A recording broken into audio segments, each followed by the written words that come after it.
Randy, what Eddie. the heck happened to July? It went by just like the last 30 years of my life. Just What the the heck 30? happened, man?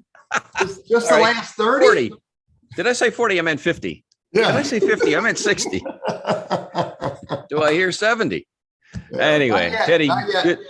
I hope you had a good weekend, my friend, and survived the weekend. And we're back at it once again for a new week. Lots of stuff to talk about with our upcoming guests. So we'll preview that here in just a bit. But let's dive into today's shorter program that we run on Monday. My name is Randy Wooden with Goodwill Industries of Northwest North Carolina.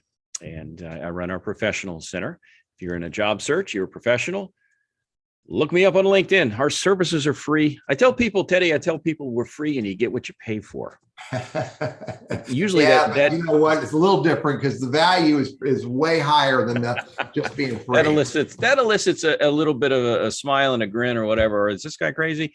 And then we talk. But humor is a great tool to kind of get the ice broken a little bit. And Teddy, I know there are a few people who may not know who you are. So why don't you introduce yourself and start out with a story?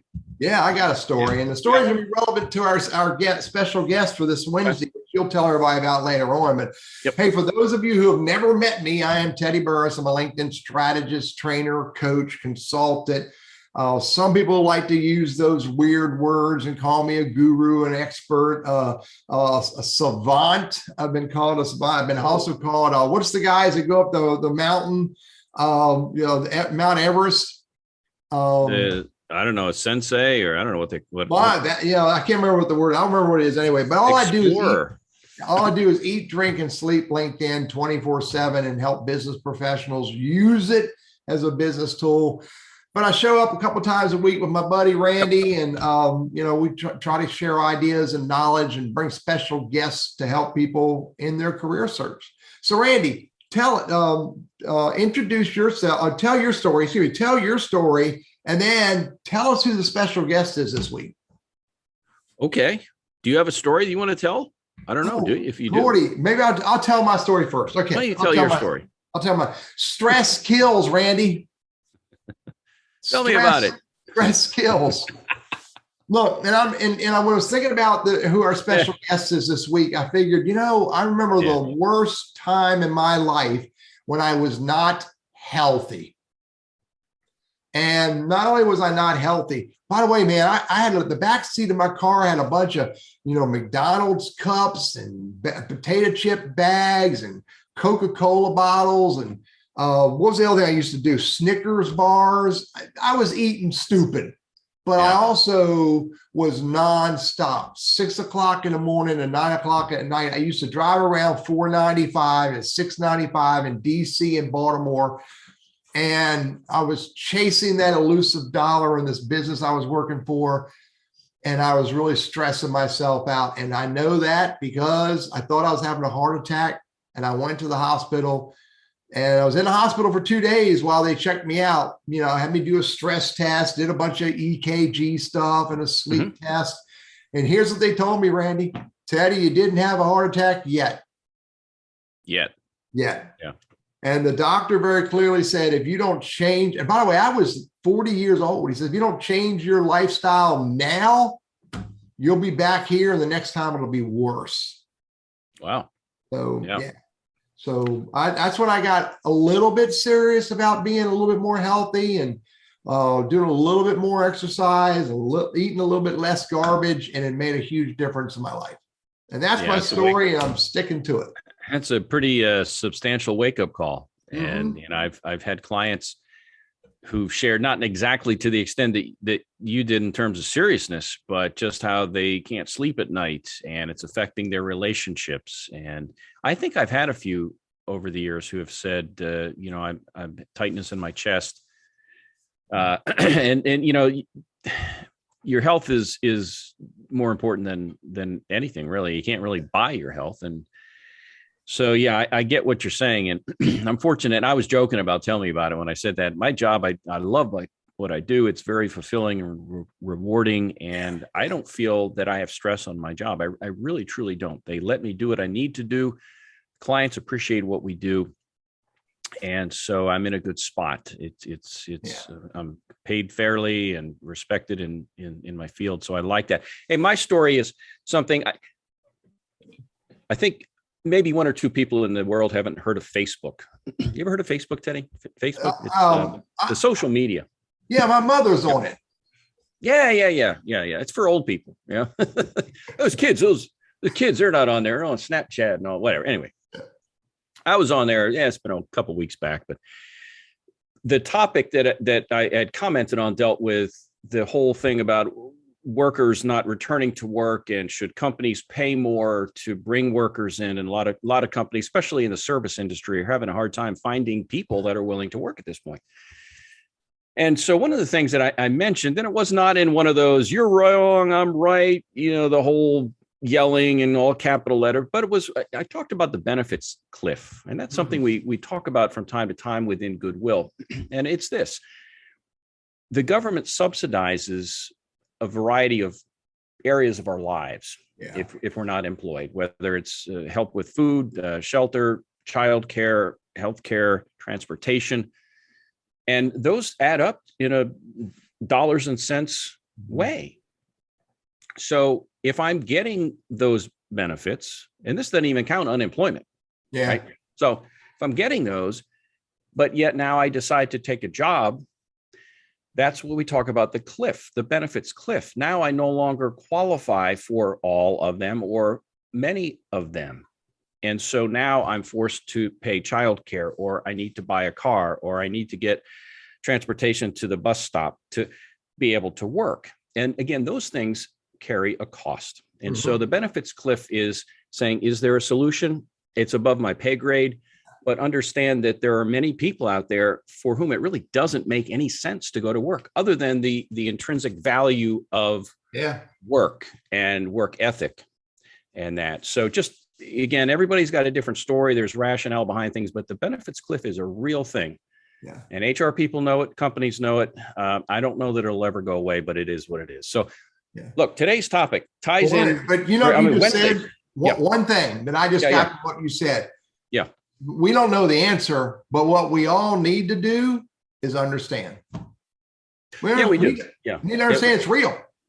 It is. And, if you've ever walked the halls of Goodwill, you'll encounter folks who are dealing with that very issue, or have family members who are dealing with that.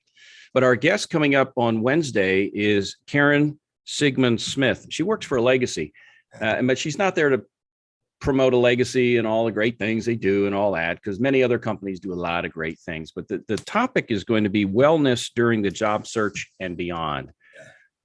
So there's the financial wellness and in that, but also the physical wellness, the emotional, the what do you call it? The mental, emotional wellness, and just knowing that you're doing what's within your capability, within your reach, to look out for yourself. Because you only get one of these. Not a whole lot of other people are going to look out for you, if you know what I'm saying.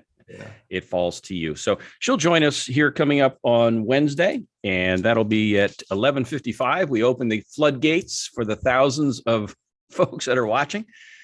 And if you want to join in the conversation, we want to make sure that you get registered. So Teddy, maybe you'll be able to share that. Yeah, I'll share the link on the video, and I'll share it on Facebook and LinkedIn, et cetera, et cetera. So we love to have people show up, because we're not bringing these special guests together just to entertain you and me.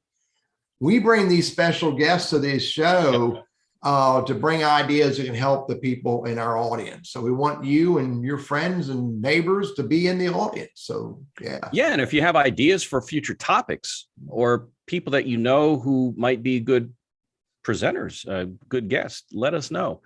We are booked in advance, but then again, we're always open to new ideas. So, but you're right, Teddy. We do this for other people. I mean, and I've told a lot of guys over the last year and a half or so, I said, this is a lunch and learn kind of a thing.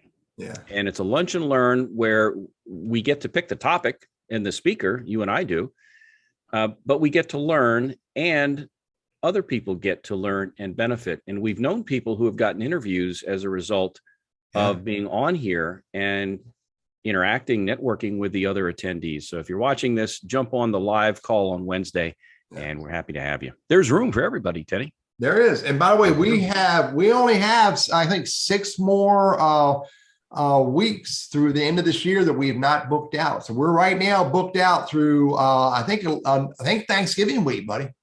So, yeah, the day before Thanksgiving, and we're putting our noodles together to come up with a topic. Thanksgiving. I wonder, maybe our topic ought to be about Thanksgiving. We'll think about it. Yeah.